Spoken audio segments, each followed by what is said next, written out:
Hello student. आज हम लोग अपनी इस क्लास से बच्चों बीए फर्स्ट ईयर का जो आपका फर्स्ट पेपर है उसको कंटिन्यू करेंगे। ये क्लास बीए फर्स्ट ईयर की है और इस क्लास में हम लोग अपने जो आपका पहला प्रश्न पत्र है उस प्रश्न पत्र को आज कंटिन्यू करेंगे और आज का टॉपिक आपका होगा पाचन संस्थान। ठीक है। पिछली क्लास में हम लोगों ने अपने कार्डियोलॉजी संस्थान यानी कि हृदय संस्थान के अंतर्गत रक्त का जमना, रक्त के बारे में सारी चीज़ों को डिस्कस किया था। वो आपकी जो टॉपिक था वो कार्डियोलॉजी यानी कि हृदय परिसंचरण संस्थान पूरा हुआ था। और आज के इस क्लास में हम लोग अपना एक नया टॉपिक पाचन संस्थान स्टार्ट करेंगे। इसमें हम लोग बच्चों उन सारी बातों को देखेंगे कि जो हमारे पाचन की क्रिया यानी कि हम लोग जब भोजन करते हैं तो भोजन करने के बाद भोजन का पाचन, अभिशोषण या चयापचय की क्रिया किस प्रकार होती है और इस पूरे संस्थान में कौन कौन से अंग इसकी मदद करते हैं। कुछ सहायक अंग होते हैं, कुछ मेन अंग होते हैं। तो उन सारी चीज़ों को हम लोग आज यहाँ पे डिस्कस करेंगे। तो सबसे पहले हम लोग स्टार्ट करते हैं अपना कि पाचन क्या है और पाचन से संबंधित बातें होती है, उस चीज़ को आज हम लोग पहले डिस्कस करेंगे। ये टॉपिक हमारा है पाचन संस्थान यानी कि पाचन की क्रिया। तो सबसे पहले बच्चों पाचन शब्द को समझना आवश्यक है कि ये पाचन शब्द क्या है और इसका सही अर्थ क्या हो सकता है। तो पाचन की क्रिया बच्चों भोजन को घुलित अवस्था में बदलकर इस योग्य बनाना कि अभिशोषण हो सके। ठीक है, अभिशोषण हो सके। तो बच्चों हम लोगों ने जब अपना ये पहला पेपर या स्टार्ट किया था तो उस लेक्चर में मैंने बताया था आप लोगों को कि मनुष्य को जीवित रहने के लिए हवा पानी के बाद जो एक मुख्य आवश्यकता होती है वो होती है क्या होती है भोजन की। तो ये भोजन के पाचन की अभिक्रिया किस प्रकार हो, भोजन हम लोग ठोस रूप में चाहे द्रव रूप में चाहे जिस रूप में भी लो, सबसे आवश्यक होता है कि भोजन का पाचन हो सके। तो भोजन क्या है? भोजन वो वस्तु होती है कि जिसका पाचन हो सके और शरीर में वो रक्त के द्वारा अवशोषित हो सके। तो वो चीज़ क्या कहलाती है? हमारी भोजन कहलाती है। तो वो भोजन तो हम कर लेते हैं लेकिन जो हमारे इंटरनल पार्ट्स होते हैं वो इस प्रक्रिया को किस प्रकार पूरी करते हैं ये हम लोगों को जानना आवश्यक हो जाता है। अतः हम लोग अपनी क्लास में आज यही जानने का प्रयास करेंगे कि ये जो पाचन की क्रिया है ये किस प्रकार से पूरी होती है। तो पहली बात हो गई पाचन क्रिया कि भोजन को घुलित अवस्था में, ठीक है, हम लोग आपने ध्यान दिया होगा जब आप लिक्विड चीज़ लेते हो तो उसका पाचन जल्दी होता है और जैसे हम लोग कोई ठोस आहार लेते हैं तो उसके पाचन में हमें वक्त लगता है। क्यों? क्योंकि जब भोजन का पाचन स्टार्ट होता है तो वो पहले छोटे छोटे टुकड़ों में होगा, फिर वो एक लिक्विड फॉर्म में बनता है, फिर वो रक्त द्वारा अवशोषित करने की जो प्रक्रिया होती है वो बढ़ती है। तो घुलित अवस्था में बदलकर इस योग्य बनाना कि उसका अभिशोषण हो सके। अभिशोषण का अर्थ हो गया कि वो ब्लड द्वारा अवशोषित कर लिया जाए। भोजन से हमें क्या मिलते हैं? भोजन से हमें पौष्टिक तत्व मिलते हैं। जैसे हमें 6 पोषक तत्वों की बात हमने बताई थी कि जो 6 पोषक तत्व होते हैं प्रोटीन, कार्बोहाइड्रेट, वसा, खनिज, लवण। तो ये सारी चीज़ें हमें किससे मिलती हैं? भोज्य पदार्थ से मिलती है यानी कि भोजन से मिलती है। तो जब हम भोजन को करते हैं तो पाचन की क्रिया होती है, पाचन की क्रिया के बाद ही अभिशोषण होता है। अभिशोषण की क्रिया का ही फलतः परिणाम होता है कि जो हमारे पोषक तत्व है, जैसे हमने दाल, चावल, रोटी, सब्जी अपने आहार में ग्रहण किया तो दाल से हमें क्या मिला? प्रोटीन मिला। चावल से हमें क्या मिला? कार्बोहाइड्रेट मिला। तो ये सारी चीज़ें पाचन के बाद हमारे ब्लड द्वारा अवशोषित कर ली जाती हैं। तो ये चीज़ क्या कहलाती है? हमारी पाचन की क्रिया कहलाती है। ठीक है बच्चों, अब बात कर लेते हैं अभिशोषण की। अभिशोषण क्या है? पाचन क्रिया के बाद भोजन के पौष्टिक तत्वों का अपने सरलतम रूप में, तरल रूप में परिवर्तित होने के बाद रक्त में मिलना क्या कहलाता है? अभिशोषण कहलाता है। तो ये बात हो गई अभिशोषण की कि पाचन के बाद जब पाचन की क्रिया हो गई तो उसके जो पौष्टिक तत्व हैं सबसे सरलतम रूप में होकर हमारे रक्त में मिल जाते हैं या रक्त में अवशोषित हो जाते हैं। और ये हमें पता है बच्चों कि हमारे शरीर में धमनी और शिराओं में जो रक्त बहता है उन्हीं रक्तों के माध्यम से हमारे जो ये पौष्टिक तत्व होते हैं शरीर में प्रवाहित होते हैं। कोशिकाओं में, ऊतकों में, सभी जगह हमें पौष्टिक तत्वों की प्राप्ति होती है। तो ये चीज़ क्या कहलाती है? अभिशोषण की प्रक्रिया कहलाती है। अब बात कर लेते हैं चयापचय की।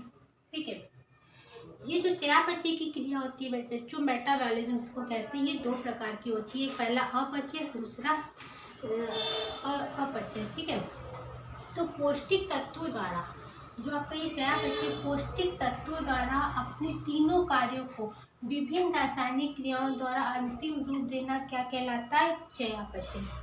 ठीक है, ये मतलब चयापचय की क्रिया पाचन में सबसे लास्ट में होती है। इसका तात्पर्य होता है कि इस समय भोजन अपने सबसे आखिरी रूप में होकर रक्त में मिल जाता, और जो आखिरी उसके अपशिष्ट पदार्थ होते हैं वो हमारे गुदाद्वार द्वारा शरीर से बाहर निकल जाते हैं।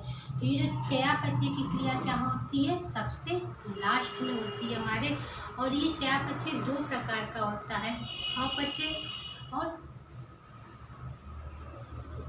ठीक है। तो ये चीजें हो गई पाचन क्रिया, अभिशोषण और चयापचय। तो भोजन की क्रिया हमने समझा कि भोजन में कौन कौन चीजें कार्य करती हैं। अब आती है बात पाचन संस्थान की, कि भोजन का पाचन कैसे होता है। ठीक है, पाचन तो जब हम लोग मुख से भोजन को ग्रहण करते हैं, ठीक है, तो जो पाचन की क्रिया होती है हमारे मुख से ही प्रारंभ हो जाती है। मुख को सबसे पहले, भोजन को हम लोग सबसे पहले कहाँ रखते हैं? अपने मुख में रखते हैं। मुख के बाद भोजन को हम लोग छोटे छोटे टुकड़ों में दांतों की सहायता से उसको टुकड़े टुकड़े करते हैं, उसको चबाते हैं।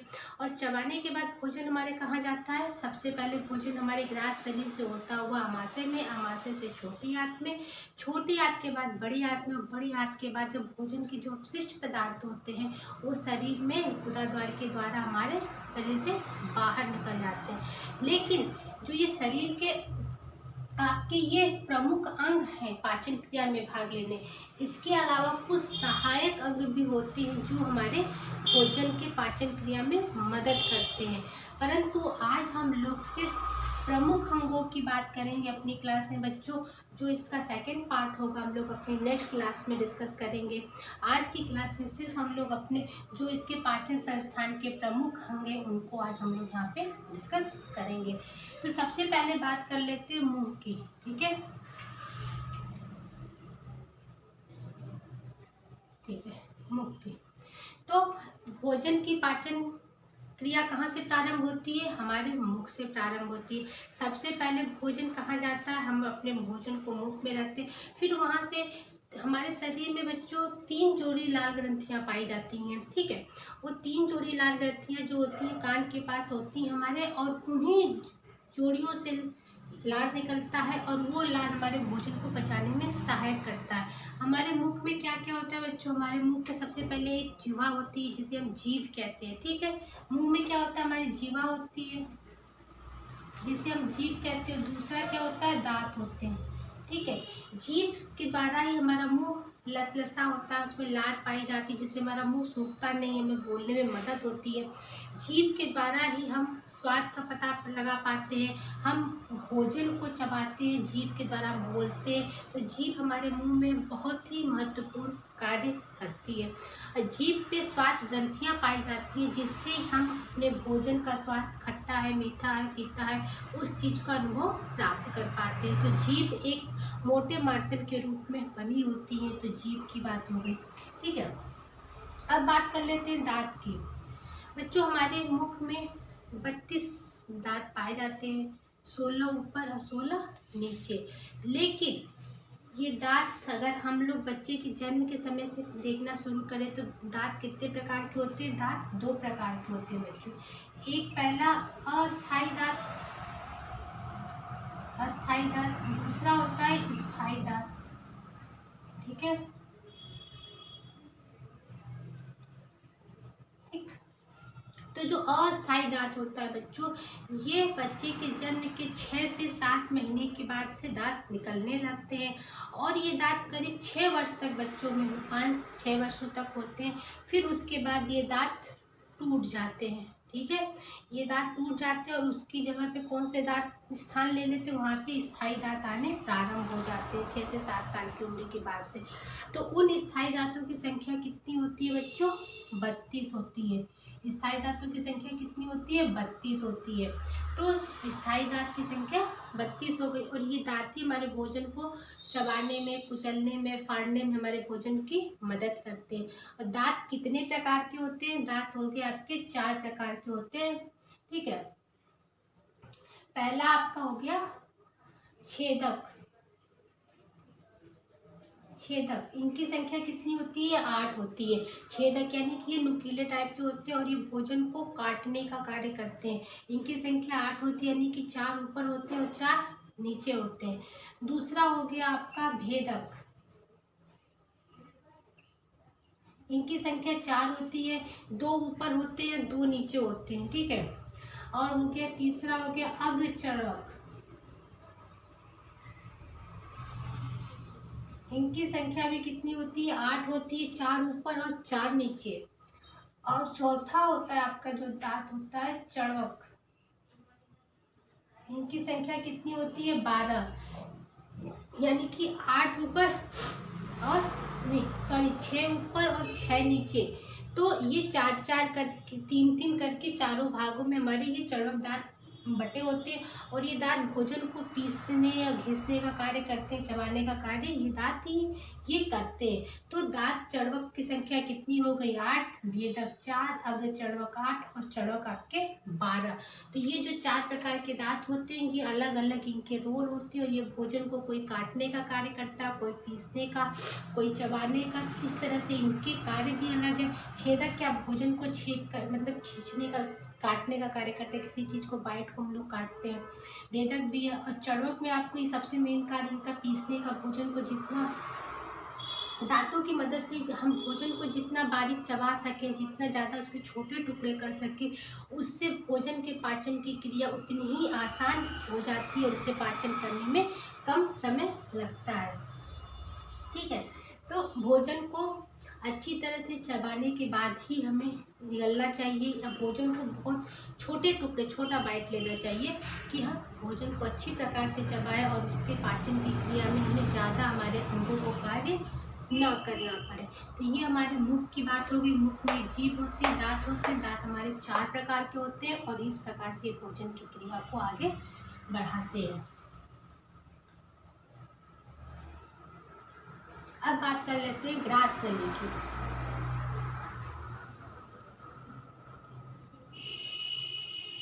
ग्रास नली की, ठीक है। ये बच्चों मुख के बाद भोजन कहाँ जाता है? हमारी ग्रास नली में जाता है। तो ये जो ग्रास नली होती है हमारी बहुत ही लचीली और बहुत ही पतली होती है। जैसे श्वास नली से सटी हुई हमारी जो होती है वो ग्रास नली होती है। इसकी लंबाई करीब 27.5 सेंटीमीटर होती है। ठीक है, कितनी होती है? ये थोड़ी कुंडलीकार होती है, लचीली होती है, जैसे नली की आकार की ग्रास नली। तो इससे भोजन होता हुआ कहाँ जाता है? इससे भोजन होता हुआ हमारे आमाशय में जाता है, स्टमक में जाता है हमारा, जो कि सबसे मेन भाग होता है पाचन संस्थान का। हमारा क्या होता है? आमाशय होता है। और उसी में भोजन के पाचन की क्रिया जो होती है पूरी तरह से होती है। तो ग्रास नली से भोजन कहाँ जाता है? आमाशय में जाता है, आमाशय में। ठीक है, ग्रास नली से भोजन कहाँ गया? आमाशय में।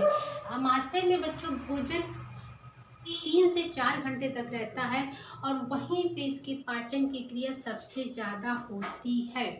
ठीक है, इसमें पक्वासिक रस जो होते हैं, सारे जो हमारे आमाशयिक रस या पक्वासिक रस जो होते हैं वो सब इसमें एसिड आके मिलते हैं और इससे पाचन की क्रिया को वो आसान बनाते हैं।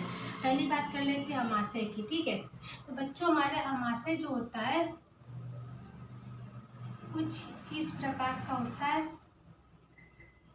ये मस्क के आकार का कुछ होता है, मतलब यहाँ से आप इसको ऐसे कर लीजिए तो यहाँ पे ये आमाशय जो आपका होता है ये मस्क के आकार का, थैले के नुमा होता है।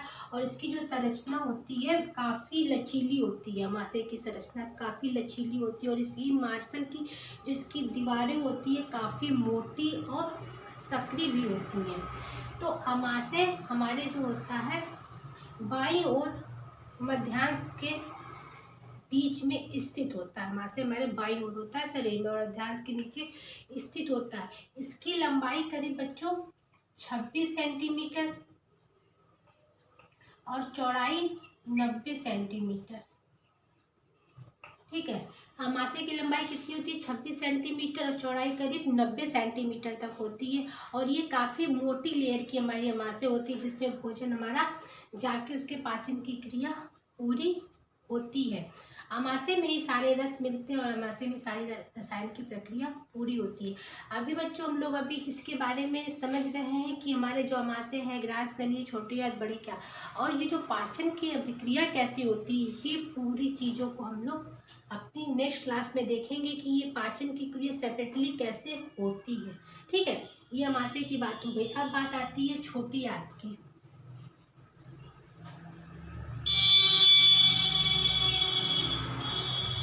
छोटी आंत, अमाशय के बाद भोजन कहाँ जाता है? छोटी आंत में जाता है। तो छोटी आंत में जो चीज़ें बची होती हैं, भोजन के पानी का जो हमारा पाचन होता है, जो होती है छोटी आंत में होता है।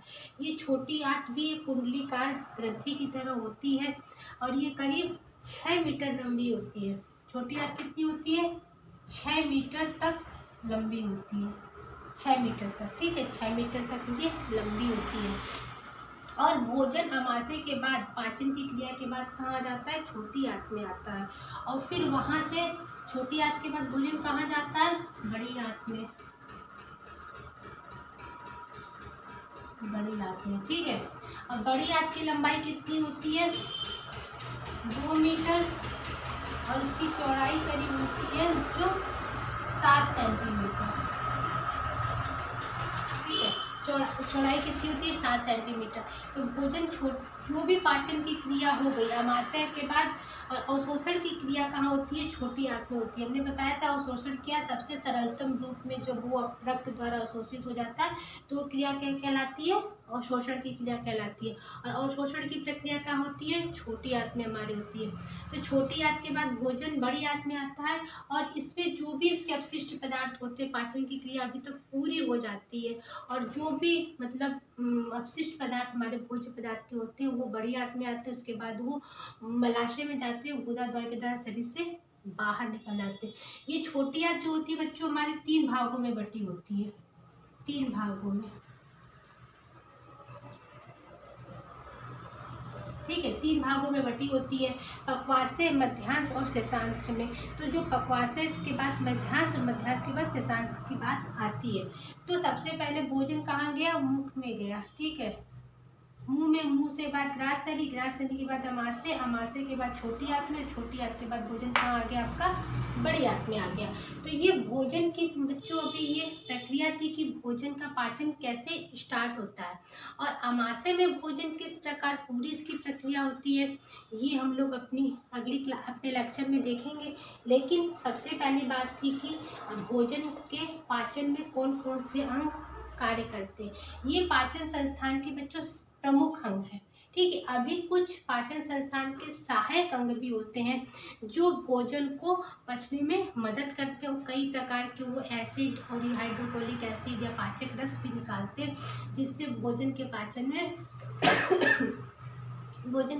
में आसानी होती है।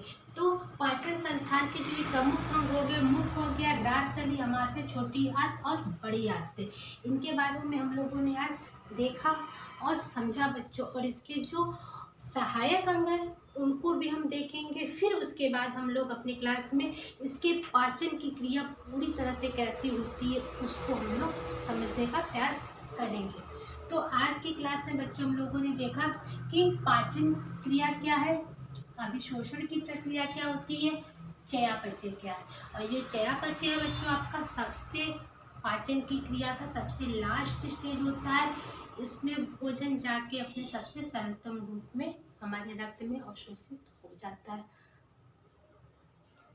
ठीक है, और प्रमुख अंग में हम लोगों ने देखा, मुख में एक हम लोगों की बात करी, ग्रास नली, अमाशय, छोटी आंत और बड़ी आंत। तो बच्चों आज हम लोगों ने पाचन संस्थान के प्रमुख अंगों की बात की। अब हम लोग अपनी नेक्स्ट क्लास में इसको सहायक अंगों के बारे में देखेंगे कि इसके सहायक अंग कौन से हैं और ये किस प्रकार पाचन संस्थान में उनकी मदद करते हैं। तो बच्चों आज की क्लास के लिए इतना ही करते हैं। नेक्स्ट क्लास में हम लोग पाचन संस्थान के सहायक अंगों के बारे में डिस्कस करेंगे। आज के लिए इतना ही रखते हैं। Thank you.